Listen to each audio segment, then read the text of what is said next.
Show? Yeah, I've been knowing Howard Stern since he was in D.C. So you know Since what I was in my single digits.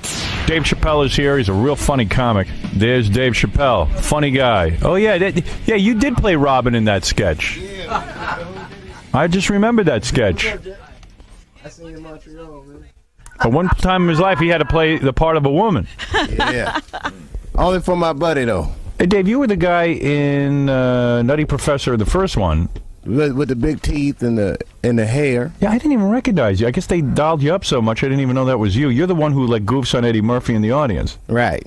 But I had to, man. I had to like disguise myself because I do stand up. Right. You don't want, You don't want to be tagged as that guy. Right. Yeah, and then everybody starts doing it to you. Right, and then everyone wants to be Buddy Love. Right. I mean, I walk down the street. Your mother's a bitch. Like, man, this is a movie. Yeah, you don't want. Yeah, they start fighting with you and saying stuff about your mother. Right. Yeah. So. He also was in that Mel Brooks film that was, the send-up of Robin Hood. The Robin Hood, yeah. That was like one of my first ones. Yeah.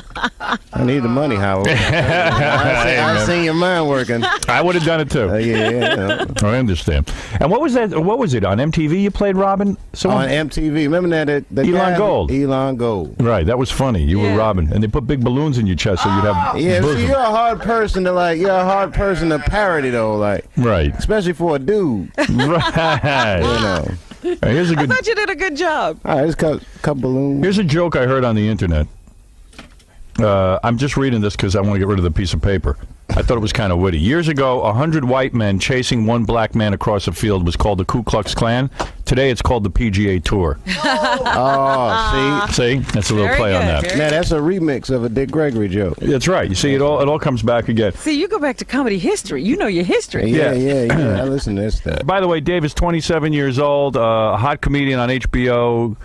He's really 27? The reason I say That's the real deal. the reason I say he's 27 is because he grew up in Washington D.C. and when we were on the radio in Washington D.C., he remember the TV commercials we ran when we first got there, where my parents had bags over their heads. Oh Yeah, Howard Stern's parents.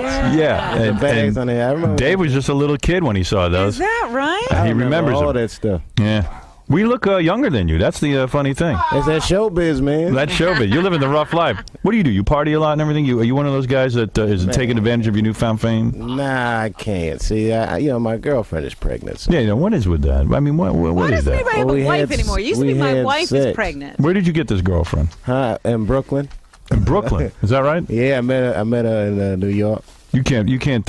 She's not a white chick, is she? No. That would look bad. Eddie Murphy and all them would. No. She's Filipino, which is like neutral. Oh, Filipino. Yeah, that's neutral. Oh, that's almost a white woman. No, that's neutral. They the black Asians. That's when you want a white woman, but you say, I'll go over here. Right. No. Exactly. Walk the line. Filipino from Brooklyn, man. That's like. Does she speak English? Yeah, she don't speak Tagalog. She speak only English. That's not one of those girls you sent over You from didn't buy her. the Philippines. You pay her Buy father. her from a No, magazine. I didn't order her out there, man. That's Saganese whores. Let me ask you a couple questions though. But when you work with Eddie Murphy, did he want to show you his feet or see your feet? Remember this? Oh, man. You think that's all bull? Yeah, I don't know. I mean, Eddie's cool, man. He was cool with me. He was. He just low-key on the set. Right. But you gotta understand, man, I don't hang out with Hollywood people. I just work. Oh, I don't believe that. No, I'm serious. I just work there. You do not have any famous friends. Eddie Murphy did not You've pal been around. over to the I wouldn't house? say, I've never You're been not to part any of a rat famous, pack? famous dudes. I don't go to their houses. I don't. Tupac, did you know him at all? I'd see him out. I'd see him around. Didn't were you involved in some kind of gunfight? Like in other words, you were at work. Gunfight? You were working in a club, and then Tupac got involved in a gunfight. At the Comedy Store. Right. At the Comedy Store. Eddie Griffin was on stage. I don't know what happened. Because I was upstairs. You know how the Comedy Store got 3 rooms. I'm upstairs. And then people just started running up. So we were like, what's going on down there? And we went down there. And it was like a all-out Old Western bar fight. I seen Tupac throwing chairs. The Tretch was whipping somebody. And then there was a stampede. It was like you either fighting or running. And then the cops pulled up and they shot up the police car. Not the rappers, but just the crowd. Right. It was at a comedy club. It was like the OK Corral. Yeah, it's the new deal, man. And you're just trying to make a living. Yeah. Right. So it becomes dangerous. Tupac, wherever he went, there was trouble. Yeah, but you see, that's the thing. You never know in L.A. who started what. L.A. is crazy like that. Yeah, right. So you try to just stay out of that. You don't get involved in gang warfare. You didn't grow up with gangs and things Yeah, I like don't that. want Mike talking about me. I keep it low-key. Right. I understand that. But you must be disappointed in the new Nutty Professor. You weren't in that one. The Clumps. They didn't put you in that movie. Eddie played everything in that. Right. He He didn't need anybody else. Yeah, I couldn't get in there. Right. It was like Eddie Murphy and Janet Jackson. And Right. Now, you started a comedy at a young age. At 15, you took a bus up to the Apollo Theater to perform, right? That was your first experience in show business. Yes. And you got booed off the stage. I was booed. They booed me like I was white. Like you were a white man. You were booed like a white man. I'm just kidding. No, Oh, that's come true, on, though. guys. A lot of white guys go up there Yeah, and do get booed they off. get ready to boo the white guy. That's right. You have to work extra hard if you're white at the Apollo Theater. So Yeah, you thought it was yeah. a lock. You're a black man. You're going to tell a few But jokes. how would you start off at the Apollo? It went bad from the get. Right. So then what did you do? You didn't give up. You didn't say, hey, I'm horrible. You went and you started working these small comedy clubs? Yeah. Well, see, getting booed off stage was good for you. Right. It A lot knocked of some comedians, sense. a lot of comedians get scared to bomb. They don't take no chances after that. Right. But if you bomb that bad, you're like, man, it wasn't that bad. It wasn't that bad. Yeah, you can just do whatever. I can live through that. Yeah, exactly. I mean, everybody screaming up there. Hey, kids booing you, everybody. Now, what are you going to do when this baby is born? Are you going to Are you marry marrying this, Filipino girl? gal? See, this is a good question. Does she want to get married? Yeah, we got plans on getting married. You're in love? Yeah, man. And you don't look at other women? Yeah, I mean, I'm a man. I'm gonna look at other women. But you're sometime. willing to, for the rest of your life, not have sex? No, he's probably like you. See, I can't think about What, it. he's going to get divorced? It's the private part. Let me ask you this: do you think you would have made it being single? Now, think about this for real. Do you think you would have made it being a single man? Well, gee, I would like to think that I had some talent and that perhaps I would have made it. But talent, you like to think talent that. and focus are two different things. I hear what right. you're saying. I don't Talent think and I would have. focus. I don't think I would have been as focused. You're right. In fact, Chris Rock credits his marriage with his superstardom. That's not what You he know- told me. No. Right here on this stage, he I don't said. care what he said in public. He said the reason he wasn't very funny on Saturday Night Live Right. was because he was busy. Yeah, well, he's had time to rethink that whole stance. Yeah, going out kills it, man. Going Right, out, it does. you Well, can't- I got to tell you though, even though I'm single now, every night during the week I live like a monk. That's not true. I'm focused. I hear don't that go out. That's not true. I do not go out Well, there. you're single with You can hear married whatever you man want. habits. You're single with married man Yes, I habits. am. That And is- you know, Mike. You know what's out there. Right. I know. You know, I know the what's going booty's- on. The booty's a booby trap now. It is. It is. It's the booty It's not trap. safe out It there. could throw off your focus, and also, you could get a lot of different things. So you're saying that you would just stay focused and get married to this Filipino girl, Yes, and that's going to be your life, that's going to be my ticket. You got to think of these women like frequent flyer miles. right? You know what I mean? Now, if you're doing nice things for this girl, nice things for that girl, it never adds up. You got to get all your miles on one airline. One airline. You know what I mean? That's one way to think of Yeah, it. I never looked at it that way. Yeah, the other girl, there's nothing to it, man. Now you had a chance at superstardom. Fox gave you a television deal. You developed a sitcom for them, and you walked away from the whole thing because they wanted to change one of the characters to a white person. Yeah, not one. There was a woman I was living with in the show. Oh, they were going to give you a white woman to live Yeah, with. now who wants to see me? Even the Jewish lady in Mississippi don't want to see me live with no white woman. That's a sure on turnoff. television. Yeah, You knew that was a bad idea. In other words, they were going to make it an interracial show, make it all about interracial marriage or something. nah, because it wasn't like I was married to the girl on the show. You were roommates? Were you? Yeah, it was a thing like a guy comes to the city and you got to live with her. Was she hot? The woman? She was cool. Yeah. Who was the white woman? The white woman never got a chance. I Who quit. was the black she woman? was never cast. It was Tracy Villar. Was she a Playboy Playmate? Nah, she's acting. Was she fine? Yeah, she's cute. Nice ass. Yeah. Yeah. All right. So, and then when they wanted to replace her with a white woman, you stood up to them and said, "No way." Yeah, I couldn't do it. That was it. Yeah, I mean, because what's going to happen is just by bringing it up. If I do it, I don't get the show I want. If I don't do it, But wouldn't you have been embarrassed if your friend saw you on a TV show with a white woman? It would not. I could never go to a barbershop again. Oh, that's what I mean. Yeah, you can't live with a white woman. Right. And you're working hard. I mean, you really do. You hardly vacation, right? You don't even vacation.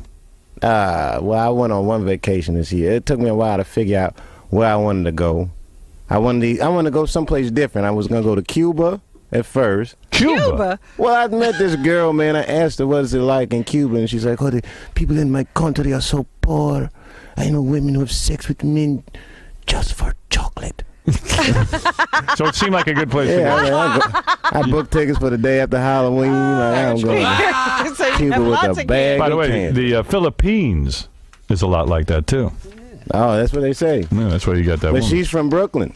And you guys live in Brooklyn now? Nah, I'm living in Ohio. You live in Ohio. Well, that's a commute. I got a farm. I got a 65-acre farm. You are kidding me. I'm staying away from Mike, man. What is that about? What is it about? I got 30 acres of cropland. I open my window and this white dude's raking everywhere. I can't get enough. You like that? Yeah, it's quiet out there, man. You know. I mean, I'm always in New York, L.A., and then I'm always traveling on the road. I get like 3-4 days a week. And you live out on this farm? Yeah, I just chill out, man. Watch cable, listen to radio. Someone told me you study a lot, like you're a scholar or something.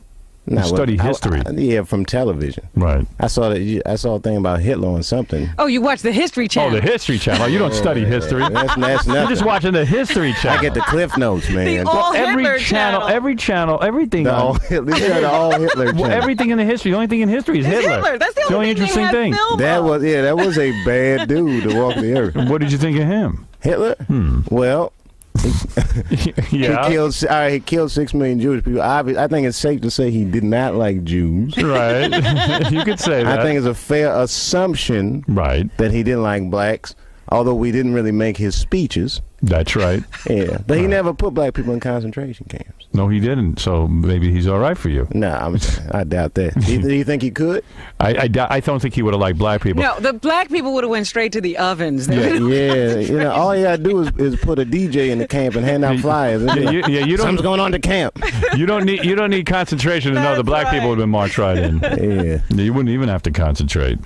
But, so I think Hitler would have been... The only thing good you could say about Hitler is he really could get people to march. I mean, some of those marches were unbelievable. And he made a nice uniform. He was crazy, man. He had syphilis. Did he really? That's what they say. They say that syphilis was eating Hitler's brains up. Oh, is that an excuse? Oh, he was okay until the syphilis got to him. He was a painter. He was a painter until he got syphilis. That guy's insane. It was the syphilis. In a way, you're smart to live out in Ohio because, in the black community, there's a lot of trouble with the police and things like this. And out in Ohio, you probably never have to call 911. Yeah, I wouldn't call them. I mean, black people don't call police, man. They don't? I would say that's a white thing. You can get shot and you'll call a friend before you call the 911. Really? Yeah, man. Well, see, it's different than like white people call the police for anything. Hello, police. My neighbor's music is too loud. All this stuff. Right. I never call the police. Never. They tape the phone calls. Yeah. Yeah, I don't want something bad to happen to me. They play my 911 tape on the news. I say anything. Right. If I'm scared. Right. I don't have to explain myself to my buddies. Yeah, you sound like a real pussy. Yeah. Right. You gonna cry and crying. Look at what's a figure skater's husband. And she beat up her husband, and he called. Tanya Harding? Help! She's beating me. You know how much trouble man got beat and to make a telephone call like that. Right. Well, anyway, so here you are. You're living in Ohio. You got the HBO special. Looks like your career is focused. Yeah, maybe man. it's smart you're getting married. You took the Filipino girl to Ohio. She likes it. Yeah. Oh yeah, those Filipinos love Ohio. Love a fun. They love it. That's why they come to this country so they can live in Ohio. Oh. And you're gonna have the kids soon, and then you're gonna be. Do you know if it's a girl or a boy? Oh yeah, I do. I'm not supposed to say. Is that right? I'm not supposed to talk. Are you about going to be one of those parents that lets your kids watch anything on TV, go on the internet, and all that? Or Hell no. I mean, listen, man. I used to watch a lot of TV growing up, but it's detrimental. You ever watch like a cartoon you used to watch as an adult? Yes. Like the Pepe Le Pew? Yeah. He's a funny guy, right? Right. I always liked Pepe Le Pew. And then you watch him as an adult, and you're like, good God, what kind of rapist is this guy? He's a rapist. Take it easy, Pepe. Put the booty down. She don't like it. He actually sexually harassed all the other skunks. Every skunk. Every skunk. So you're going to let the kids watch whatever they want? No. No. You would not. I ain't gonna keep. I'll watch TV in the other room. I ain't gonna. And this is a dream now for you because you grew up in Washington D.C. That's a poor neighborhood, right? Yeah, but see, I didn't grow up in like the hood. End quote. Right. You know what I mean? I went to the ghetto a few times. One time I went with a white friend of mine. You wanted to see the ghetto?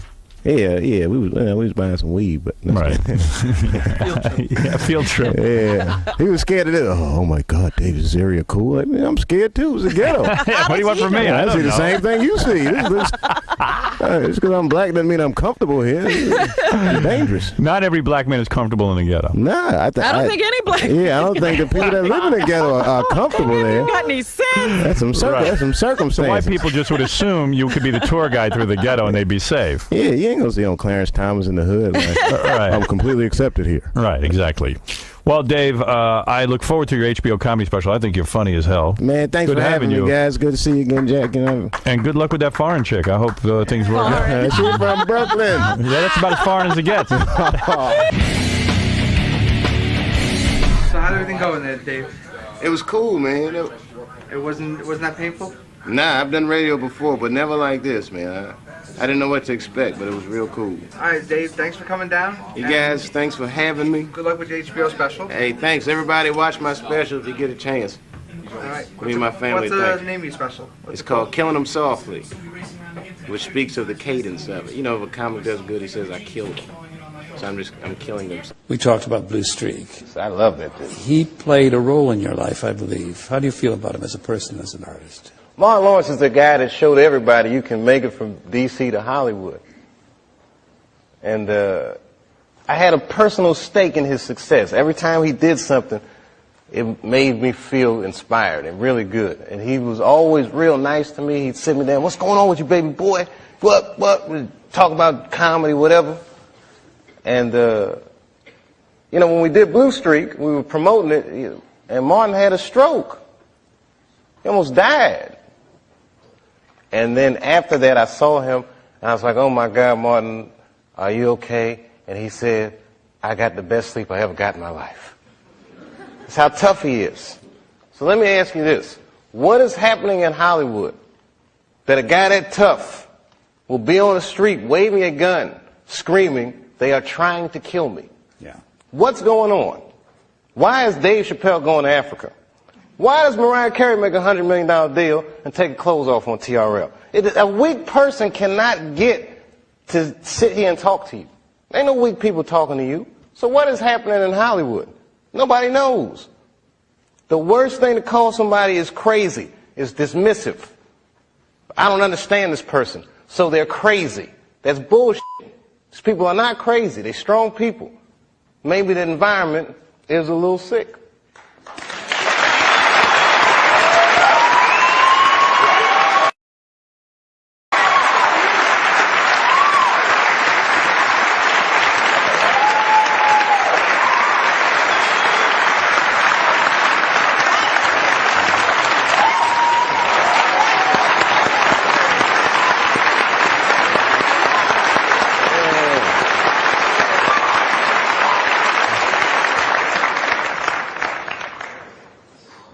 Oh, I'm dropping dimes tonight.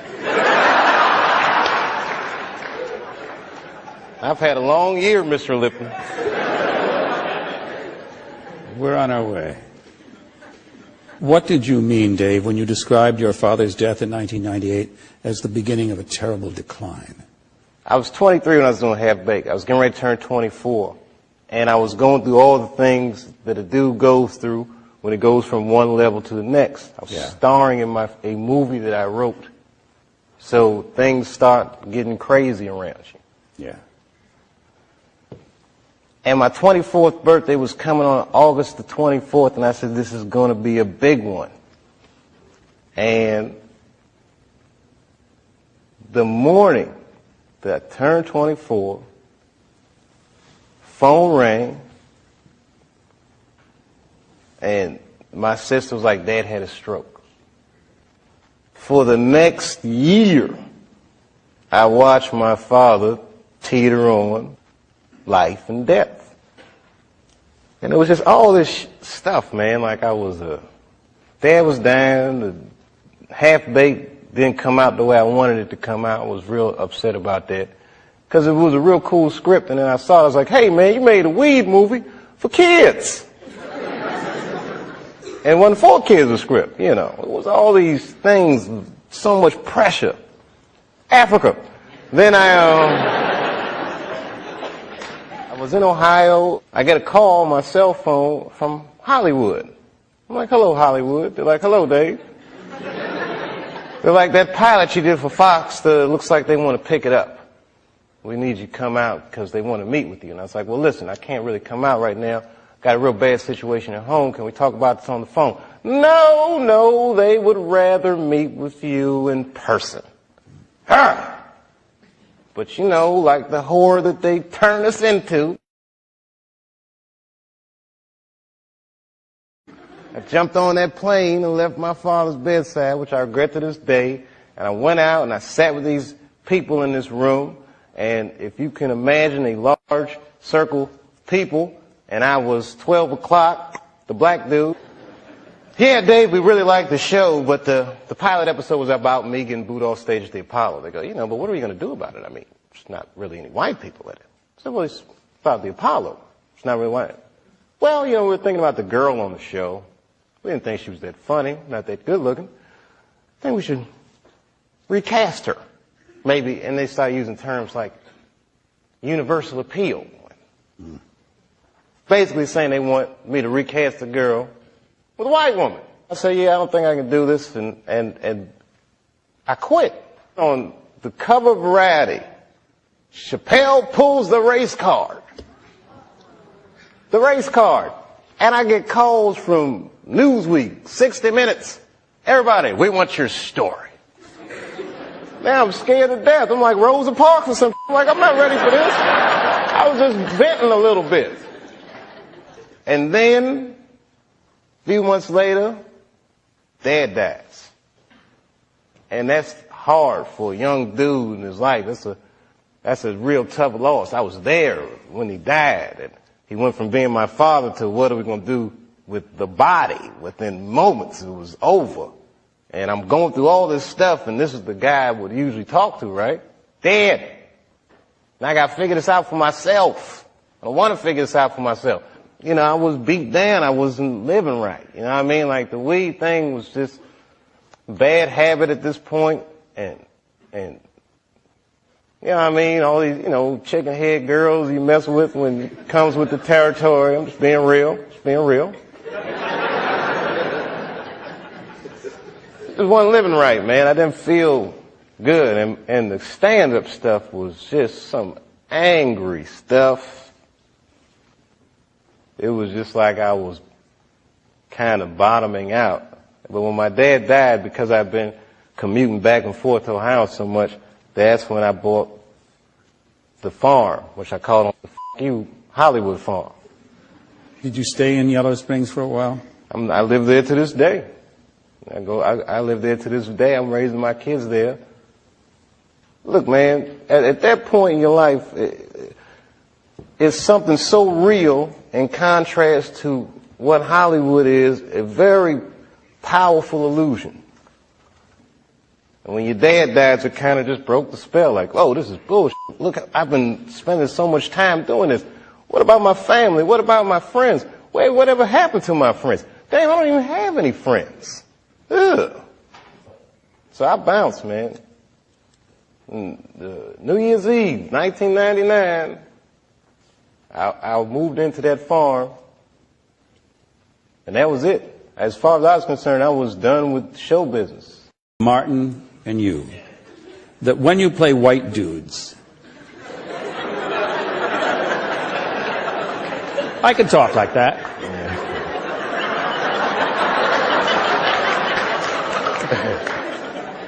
Now, don't make fun of me. That when you play white dudes, your speech is pitch perfect, which led me to realize that either one of you could, if you wished, speak that way all the time. In other words, is it a matter of choice? Every black American is bilingual. All of them. We speak street vernacular, and we speak job interview. There's a certain way I gotta speak to have access. If I'm sitting across the table from a studio exec, sometimes they'll do it to me. Say, my man, what's happening? I'm like, hold up, no. And I gotta throw out them big words. I gotta let them know that my parents are probably smarter than your parents. Yeah. And much better educated. They're much better educated than your parents, but they may not have had the access that your parents have. But this is show business. I can climb that socioeconomic ladder just off the merit of my skills. I can talk that shit. It's a God-given gift. So, you know, yeah, I speak in street vernacular because when I'm talking to an audience of people, I feel comfortable. It's like an extension. Really, crowds are like my friends. It's the most consistent part of my life since I was 14. But in certain situations, you know, I gotta understand. I gotta use that job interview. Well, I don't like that deal. Can you see a time in your life ever when you won't be doing stand-up? This past year, I did the least stand-up I've done since I started. 'Cause I was freaked out, man, with the fame thing and being called crazy and drug addict and all these things. Scared me. You know, being treated that way. Like I'm not a person anymore. You say this shit about me in front of my children, and you know, who the f*** do these people think they are? And they don't know what happened. You know, I have not spoken about what would make a person walk off the set of a successful show and go to Africa. But again, people don't understand it, so they call me crazy, and I don't like that. What should they understand, Dave? What should they understand? Well, I did 2 seasons, and it was very easy. Not very easy, but I didn't go to Africa. And then suddenly, when I'm getting paid what they said was $50 million, I can't do it anymore. In 1945, that's when America just fucking lost its mind. It was after that Second World War. Think about it. Because black Americans went off and fought in the war. They went to Europe. They made more money than they ever made in America. They might even got their dick sucked by white women. And then they came back to the United States and they looked around and they said, you know what? I don't like the way I'm being treated around here. But it wasn't just black dudes. At the same time, all the women in America went into the workforce because all the men were gone. That's when you see that old poster in the 40s with that dyke, like, we can do it. That's where that's from. And these women made money, and then the dudes came back home and started telling these women what to do, and they were like, yo, I'm not feeling you, nigga. At the same time, the CIA started experimenting with a drug in San Francisco. Back then, nobody knew about it, called LSD. By 1960, all the white kids in America were like, it works. And a new school of thought was unleashed on the American consciousness. People had never even thought like that before, and now they were thinking like that in mass. White kids in mass were like, fuck our parents' plans for us. By the time 1960 rolled around, the President of the United States was 42 years old. He was the next best hope. And they blew his brains out in Dallas, fucking parade. That's the most gangster shit. There were 8 major assassinations in the 60s. Kennedy, X, King, Everett. And then, by the 70s, the white youth culture and the Black Panthers and the black youth culture started to merge. And you started to see Timothy Leary meeting Eldridge Cleaver in Africa, not Oakland. And that was the beginning of the 70s, one of the most turbulent decades this nation has ever seen. And I say all that to say this, that in that turbulent historical context, Bill Cosby raped 34 people.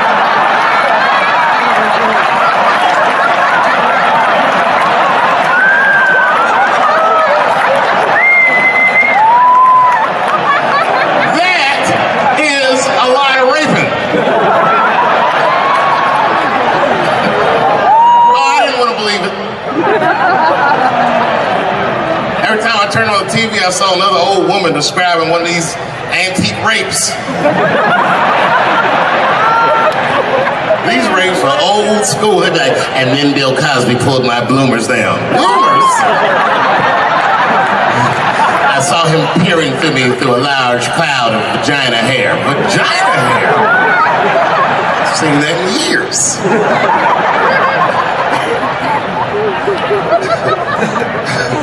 I saw that shit. I said, these people are obviously trying to destroy Dr. Cosby's rich legacy. Right? 34 allegations later, I was still like, man, they probably only raped 13 or 14 of those people. do all that raping. It's like 50 fucking rapes. And don't forget, each one of these rapes have 8 hours of sleep in them. It's like 1,000 hours of rape. Packed into an otherwise busy schedule.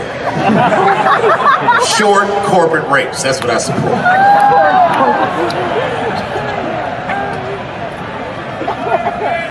Why would they sleep? That's what I don't understand.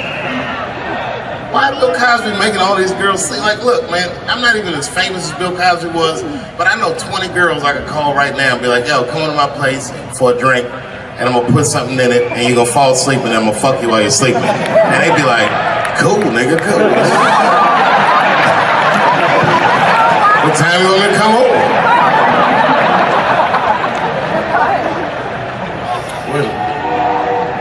Is that a train here, that train? Trains do something to black people. Didn't you feel like running for that train?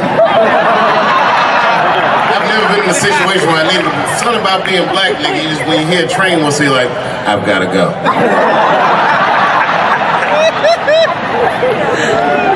Just wanna run away.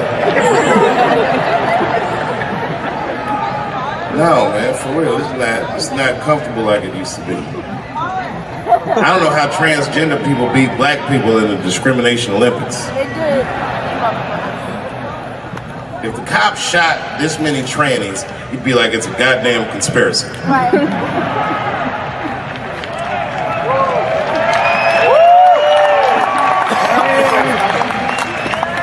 The niggas gonna stop wearing high heels just to feel safe.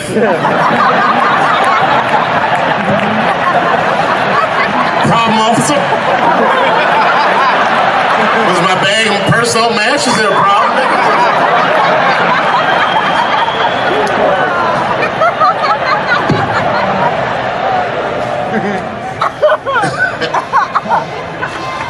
There's too many, man. It's too many.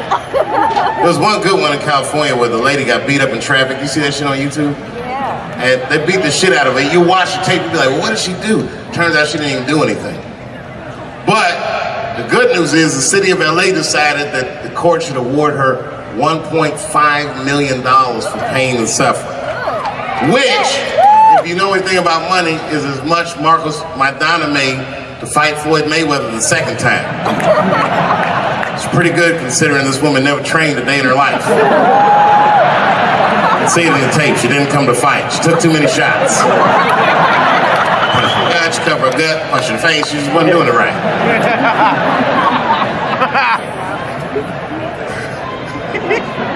What?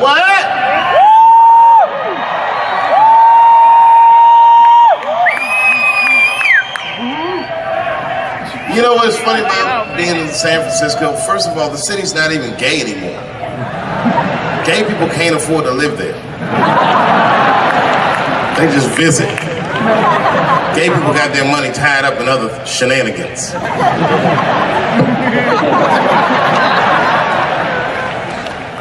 Where you from, bro?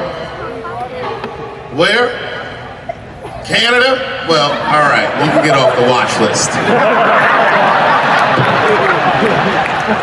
You know, America has a racial hot seat, which belongs to black Americans, but I know you sat in it for a while. I can honestly say Arabs and Mexicans sat in that seat. And we, the black Americans, would like to thank you both for your sacrifice and your struggle. Everybody goes through something, but at least I can leave my backpack someplace. If you leave your backpack, you got 20 minutes to find that shit before they send a robot to blow your luggage up. Don't you remember in San Francisco when that motherfucking tiger jumped out of the cage and bit those people up? And San Francisco is so gay, the whole city blamed the tiger. No, they blamed the victims. They didn't even say shit about the tiger. They said these people were teasing that tiger. That's irrelevant. Tigers should not be able to jump out of the cage and kill people at the zoo. They said that tiger chased one of his victims 400 yards. Listen, you know how fucking fast you have to run to outrun a tiger for 400 yards? Nigga probably woke up in the hospital with an NFL recruiter standing over his bed. You did good, son. You did very good. I know this isn't a good time, but I'm with the Cincinnati Bengals. Complete coincidence. I think we can tie something in and do something really big with you. One of the guys the tiger bit was Mexican, and the other two were Arabs. I said, who trained this tiger? Homeland Security, like everybody? I gave that tiger some beans. You smell those beans? You can smell that. Go get them. There's some curry.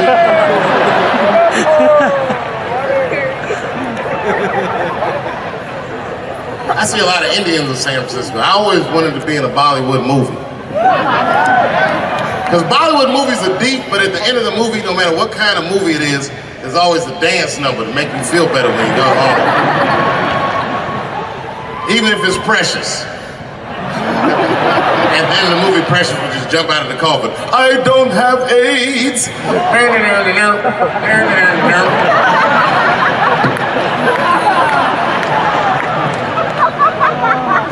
You ever see Precious? Boy, that was a sad movie. Yeah, that was tough. If you haven't seen it, you know all the statistics of living in urban life in America. But if you could picture all those statistics happening to one person for 90 minutes, that was Precious. Life through the book of that fat bitch. And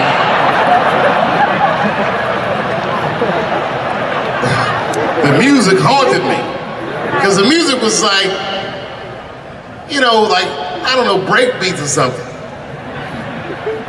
If they had Eddie Vedder do the score for Precious, I'd have killed myself in the movie theater. They had some of that, like, Smashing Pumpkins. Precious was morbidly obese. She couldn't read good. She was a victim of incest, and the baby had Down syndrome. Still the first verse, nigga. You gotta see the movie.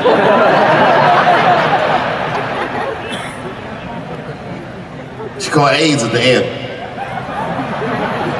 She might have had it the whole movie, but at the end she found it.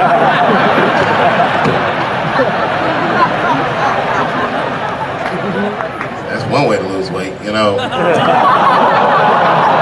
It's a fucking movie. Precious is a fictitious character. I'm sorry.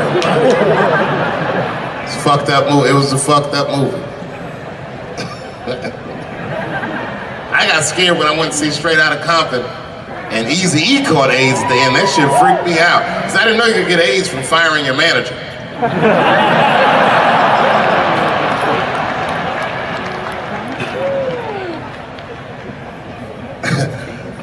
You didn't see Straight Outta Compton? Eazy-E caught AIDS in the last 10 minutes of the movie. He just started, you good, nigga? You all right? Yeah, I'm good. Who catches AIDS like that?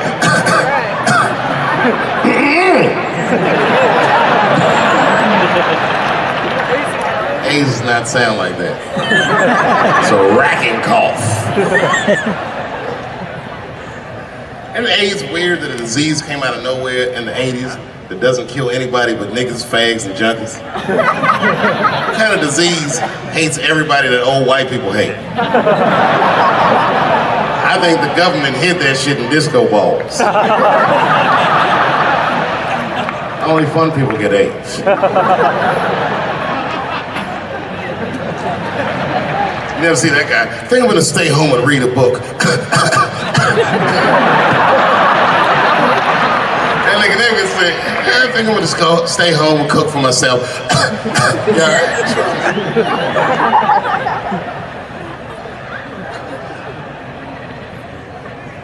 Remember when Donald Sterling made that tape?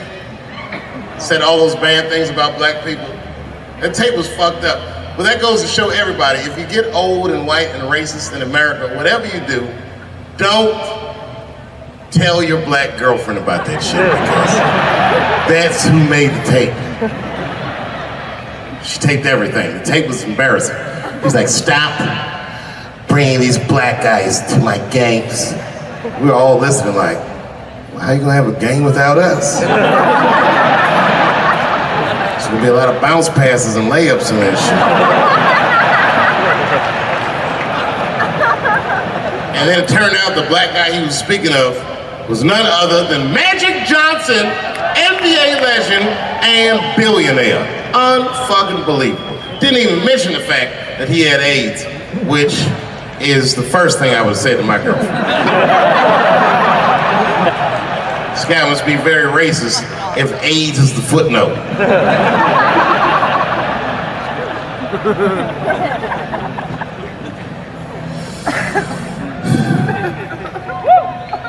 How many of y'all work for Google? Nobody?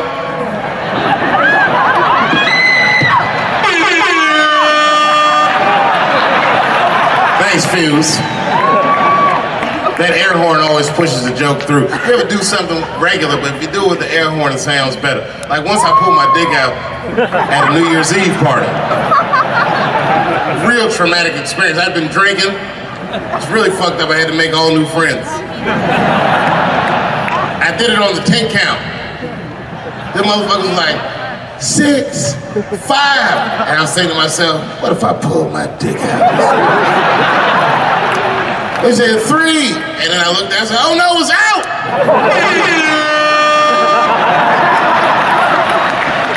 That air horn pushed me over the top. I pulled that shit out of the... I was like, oh!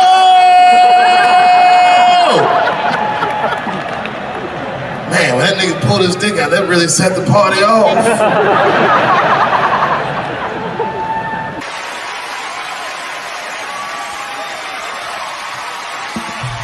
Ladies and gentlemen, Dave Chappelle.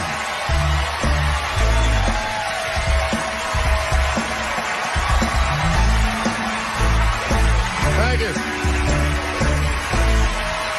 Oh boy, I'm very nervous. No pressure. During the Civil Rights Movement, I can't read what's on the teleprompter. Some about black America and white America. There's black Americans and there's white Americans. We're all one America. So if you don't mind, this is not live, is it? I imagine whatever I say, you could just edit it out. Let's try it a few ways. Lou, are you in the booth? I am. All right, good. You know what, Lou? Let's just play around with it and see if we can get it right and get this clip package on, and then let me go home. All right? You got it. All right. Ready? All right. Count me in. 5, 4, 3, 2, 1. Wu-Tang. I'm just with you, Lou. Let's do it again. We're gonna do it again. We'll get it right. Here we go, Dave. 5, 4, 3, 2. You know, when I was a comedian starting out in Washington, D.C., right here in this city, 1988, I'll never forget this. It was a comedy club owner that banned profanity from his comedy club. He said it offended his audience, and this was a cause of major concern for all the comedians in the circuit. And we all called a meeting, and we had the owners come, and it was the club owners, and it was the comedians. It was the classic labor dispute. The club owners laid out their case. There cannot be profanity in these clubs because that offends people. And there's a comedian who's still a good friend of mine to this day. He lives right here in Washington, D.C. He stood up and he said, he's black, I should tell you because it's important to the story. He says, I use profanity because I live a profane lifestyle. He says, I don't have an insect infestation in my house. I have roaches.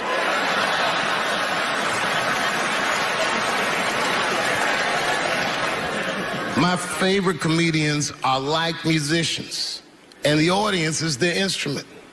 And the music they make is your laughter.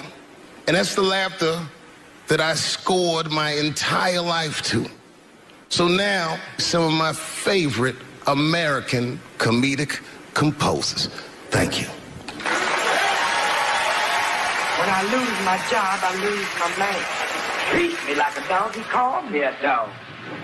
Yes, he did. What did he call me? An old dog. Sometimes I wished I was a dog and he was a tree. when you stop and think, football's a fair sport for my people.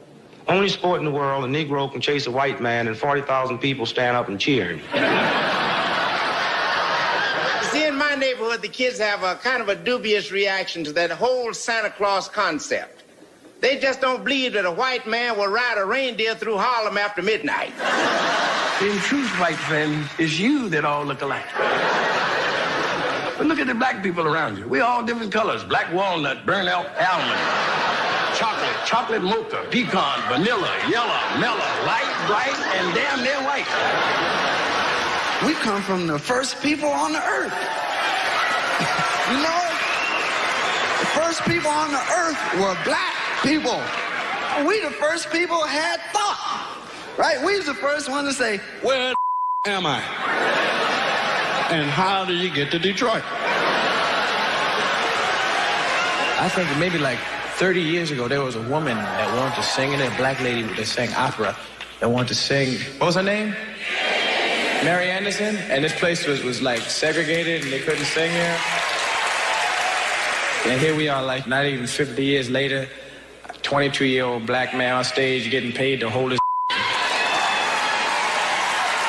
God bless America.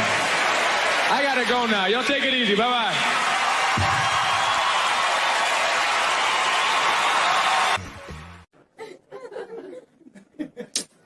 Yeah, man. Well, you ladies are right. To be honest with you, your lives look terrifying to me.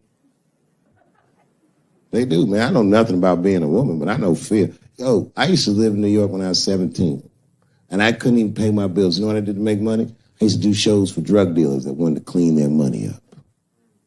One time I did a real good set, and these motherfuckers called me in the back room. They gave me $25,000 in cash. It's probably 18 or 19 years old. I'm scared. I thanked them profusely. I put that money in my backpack. I jumped on the subway and started heading towards Brooklyn at 1 o'clock in the morning. Never been that terrified in my life. Because I never in my life had something that somebody else would want.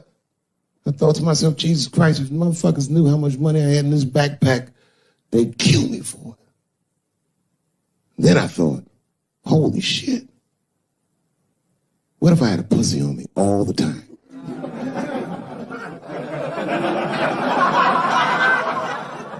That's what women are dealing with. I'm gonna tell you right now. It's real talk. If them same drug dealers gave me a pussy and said, put this in your backpack and take it to Brooklyn, I'd be like, nigga, I can't accept this.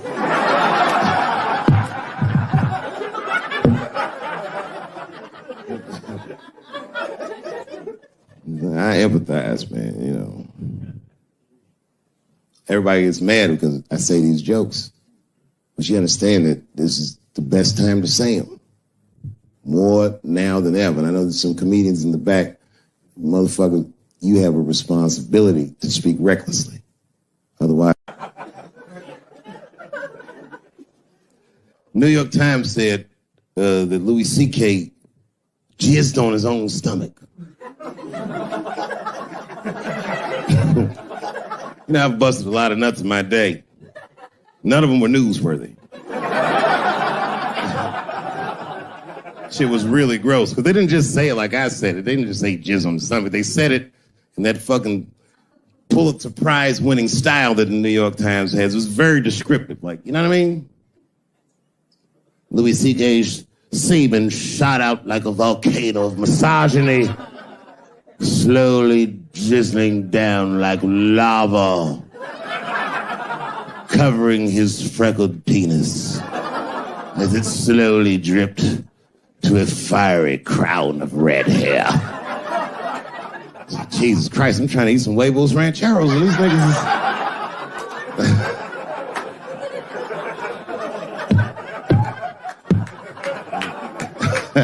And you know, the tough part, being a comedian, knowing the motherfuckers, everybody comes up to me like, did you know?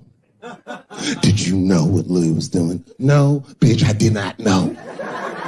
The fuck you think we talk about at the comedy club? Hey, nigga, how was the weekend? Great, man. I was just jerking off in faces and coming on my own stomach, having a good time. You know how this business is. No, I didn't know. They act like we sit around like Grease. Tell me more, tell me more. Did she put up a fight? Dun, dun, dun, dun, dun, dun, dun, dun, dun, dun. Sorry, I don't know the choreography, but you get the point. You get the point. She was intense. But Louis was like the turning point. I mean, you know, all these allegations are terrible. Louis was the only...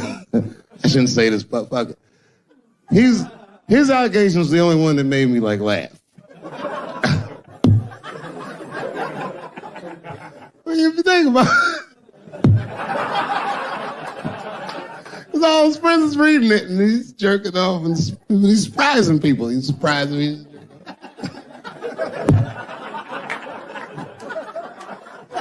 I just picture all the comics and comedy just reading it like, what?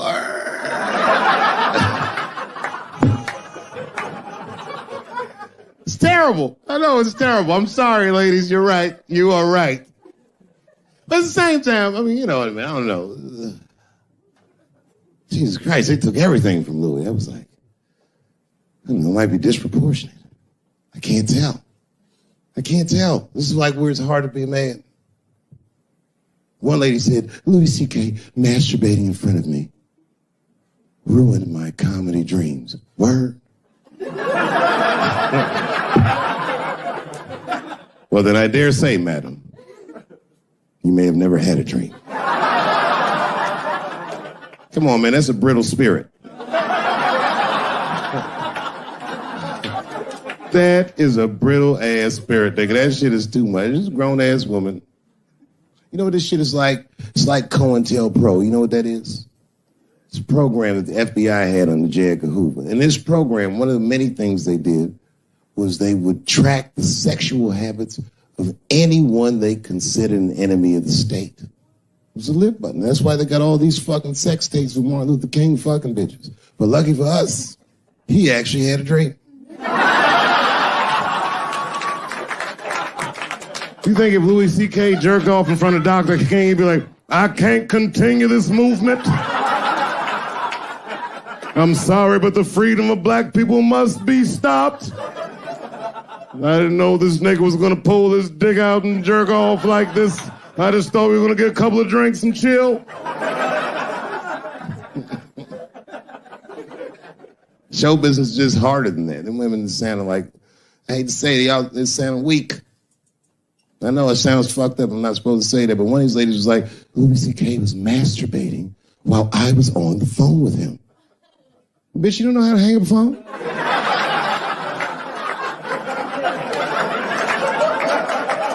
How? Yeah, you know what? Just come here, Dave. Come here, Dave. Come here, Dave. Face this way. Come here, Chris. On some real shit. All right. Fucking go. Does this guy work here? No, let's turn this way, Dave. We're out. Come on. Let's go.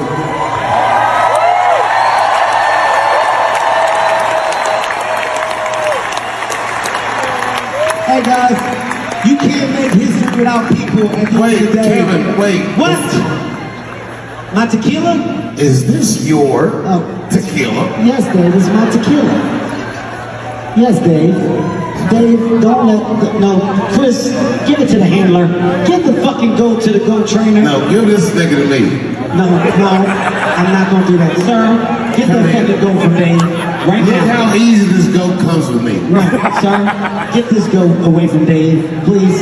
And I'm not gonna fucking deal with Dave saying some shit about the goat, and then now I gotta pay for that too.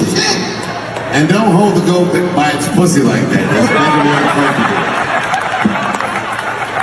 Please hold the goat back.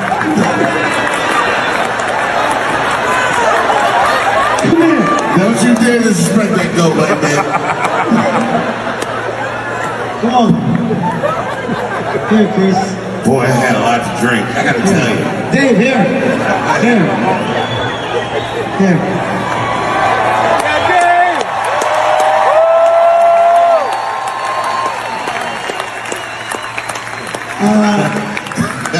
Thank you for joining me on 1,000 Ways to Throw Up. Now I'm gonna drink Kevin Hart's tequila. Hey, we're gonna end with a fucking bang, man. New York, it doesn't feel right if you're not at the Garden. You guys are the Garden. By the way, We love you. We fucking love you. We love you. What a night. Dave, get your drunk ass off. No, wait.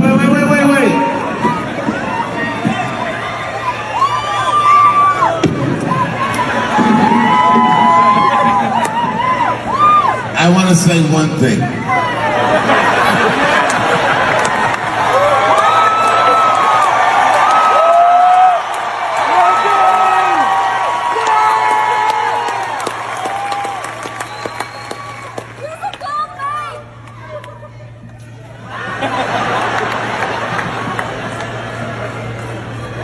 Listen.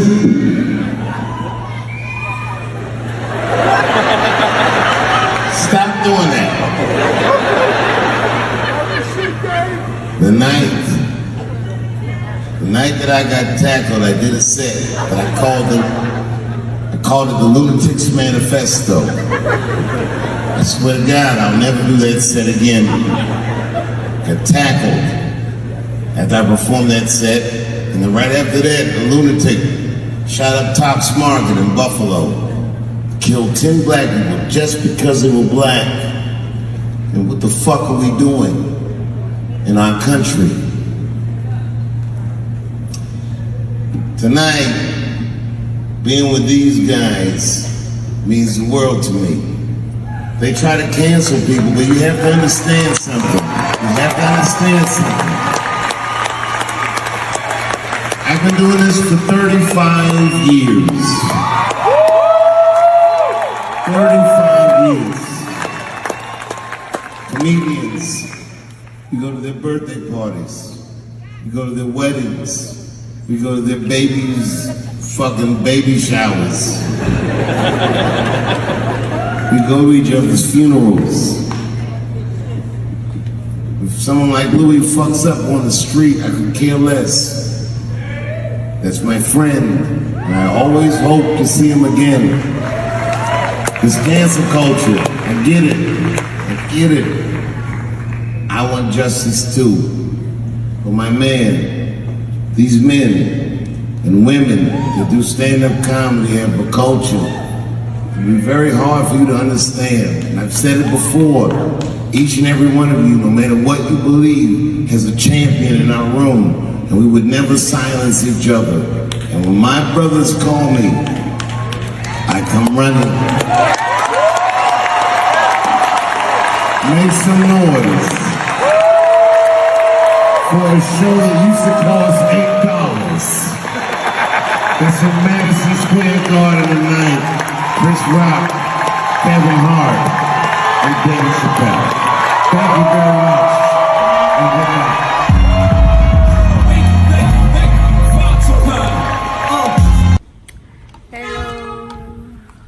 Xin chào mọi người nhé. Xin chào tất cả mọi người. Hôm nay thì em sẽ giới thiệu đến cho mọi người một vật đồ chơi của các bạn nhỏ. Đây là một chú rùa. Một chú rùa mà đồ chơi cho các bạn nhỏ. Thì chú rùa này rất chi là ngụ nghĩnh, đáng yêu. Mà đối với các bạn nhỏ thì khi nhìn thấy cái con vật như thế này là đã luôn thích rồi. Thích ngay từ cái nhìn đầu tiên rồi. Thì hôm nay em sẽ review cho mọi người cái sản phẩm em rùa đấy nhé. Đây là biết rồi. Đấy, chú rùa của chúng ta nhìn có vẻ nhìn thế nào nhỉ? Đáng yêu lắm đúng không mọi người? Đấy. Thì cái sản phẩm này thì chúng ta có thể mua ở bất kỳ nơi đâu nhé. Đấy, chúng ta có thể thấy là em rùa đồ chơi này quá là xịn sò rồi. Đây mọi người có thể thấy đây. Đấy.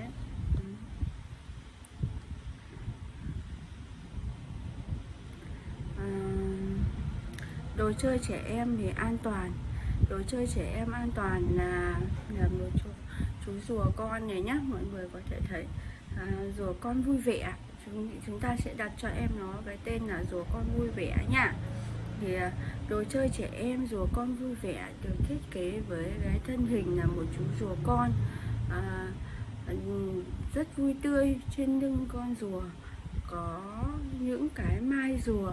Đấy, với các hình số này mọi người có thể thấy trên mai rùa có cái in các số như này. Đấy, 1, 2, 3, 4, 5, 6, 7 đây, 7 cái hình mẫu này. Có các chuyển động chứ đấy. Thì bên trong chú rùa thì nó có một cái hệ hệ gọi là cái lồng chuyển động ấy, để giúp bánh xe và phần thân của chú rùa được hoạt động một cách tốt hơn nhé. Trông hình ảnh rất bắt mắt, màu sắc thì sặc sỡ, tạo nên sự hứng thú cho bé, tạo nên được một cái sự hứng thú cho bé này nhé. Đấy, chúng ta có thể thấy thì làm chất liệu thì hoàn toàn làm bằng nhựa và bằng nhựa PP tự nhiên rất chi là đẹp. Đấy.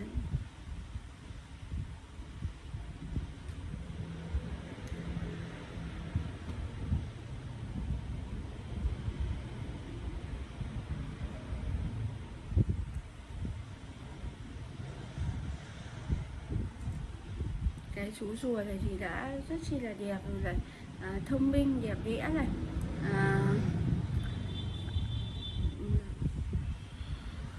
cái này thì nó có hệ đèn nhé, hệ đèn nhấp nháy khi chúng ta lắp pin. Chúng ta lắp pin thì chúng ta sẽ lắp vào trong này và chúng ta sẽ dùng cái này để chúng ta bật, có công tắc bật. Mỗi khi chúng ta lắp pin vào thì chúng ta sẽ bật lên thì chú rùa sẽ kêu và chạy đi, thì giúp các bé sẽ kích thích các bé được sẽ luôn vui tươi, vui vẻ hơn nhé. Đấy. Màu sắc thì mai rùa đó là màu vàng, màu xanh, màu cam hoặc là màu xanh. Đấy. Kích thước là 18 x 12 và x 10 cm. Khi chạy sẽ có nhạc, đèn. Rùa chạy rất ít nha, nên là có kèm mỗi chú rùa một sợi dây để cho bé có thể dắt rùa đi chơi. Thì ở trong này thì chúng ta có kèm theo dây, nhưng mà dây thì em đã bỏ đi rồi. Đấy, nên là cái đồ chơi này của bạn nhà em chơi cũng khá là lâu, nên bây giờ các bạn ấy lớn hết rồi, các bạn không chơi nữa. Đấy. Đồ chơi sử dụng pin 3 pin A2A. Khách chọn đúng phân loại khi mua pin để không bị nhầm lẫn, là khi về chúng ta không bị nhầm là pin này pin kia là phải ra đổi nhé. Chúng ta nhớ là 3 pin 2A cho em nhé. Đấy. Đồ chơi rùa chạy bằng pin này thì cho bé dắt đi dạo nhìn cưng lắm, nên là mọi người có thể mua cho bé để cho bé dắt đi dạo, hoặc là bé dắt đi dạo, hoặc là bé sẽ bật pin lên để chạy nhé. Đối với chạy bằng pin thì nó sẽ không được lâu, nhưng mà so với việc mình dắt đi dạo cho các bé dắt đi được nhé. Rùa gặp vật cản sẽ rẽ lối khác. Khi mà chúng ta chạy bằng pin ý, thì bé rùa này rất chi là thông minh. Nếu như mà gặp vật cản thì bé sẽ đi một cái lối khác. Thế nên là mọi người có thể để ý nhé.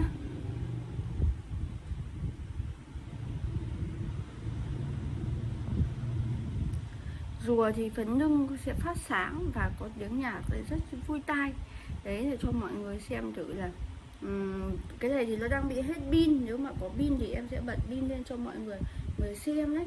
Thì rùa này nó sẽ công thức chạy như thế nào nhé. Đấy. Rùa đi bộ này thì rất chi là thích luôn.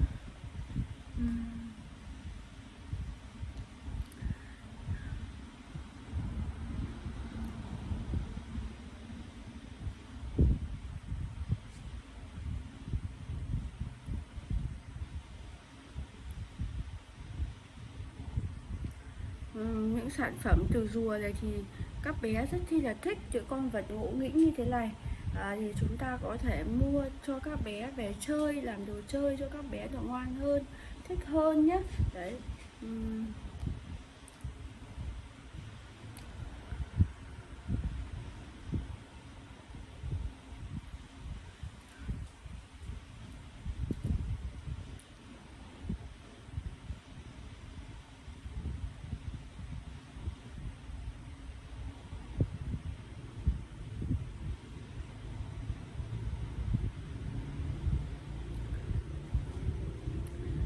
Rùa này rất chi là thích luôn. Rùa có 4 cái chân này, có 4 cái chân được cử động này, để cử động được này. Đấy, mọi người có thể thấy là có 4 cái chân để sử dụng được. Mai rùa thì màu cam, màu xanh, và thân rùa thì là màu cam. Đầu rùa nữa đây Thì chú rùa này có rất nhiều trong các câu chuyện rồi. Ví dụ như chuyện rùa và thỏ thì mọi người cũng đã nghe thấy rồi nhá. Đấy là một câu chuyện cổ tích rất chi là hay. Thế nên là chú rùa này của chúng ta gắn liền với cái tuổi thơ của chúng ta, cũng gắn liền với cái tuổi thơ của chúng ta rồi, thế nên là chúng ta rất chi là thích rồi. Đấy. Nên là và một cái điều nữa quan trọng nữa là chú rùa này rất đáng yêu. Trên này nó có một cái mũ nhưng mà bé nhà em đã bỏ mất đi rồi. Thì nó có đèn, thì khi chúng ta bật nhạc lên thì có đèn nhấp nháy nữa nhé mọi người nhé. Phần này chúng ta có thêm cả đèn nhấp nháy. Pin đây sử dụng vào thì rất chi là đẹp, rất chi là tuyệt vời luôn. Chúng ta thấy phần thân rùa này có 5 lỗ phát sáng ấy, 5, 6, 7 lỗ phát sáng này cơ. 1, 2, 3, 4, 5 1, 2, 3, 4, 5, 6, 7. Đúng rồi, cái này có sẽ 7 lỗ phát sáng. Khi chúng ta bật đèn thì đèn nét sẽ thông qua đây mà bắn ra ngoài, rất chi là đẹp luôn. Thì ba mẹ có thể là lên Shopee này, hoặc cả lên các trang web, trang mạng tìm mua một chú rùa thật là đáng yêu như này về cho các bạn đi chơi nhé. Đặc biệt là các bạn nhỏ đang trong cái giai đoạn mà tập nói, tập đi rất chi là hiếu kỳ, thế nên là cho các bạn đi tiếp xúc những cái đồ vật đấy là rất chi là tốt nhé mọi người nhé. Thì mọi người có thể thấy được cả em rùa này không những cái mang cái tính năng vui chơi giải trí mà có thể mang đến cho ta những cái câu chuyện học rất chi là hay. Đấy.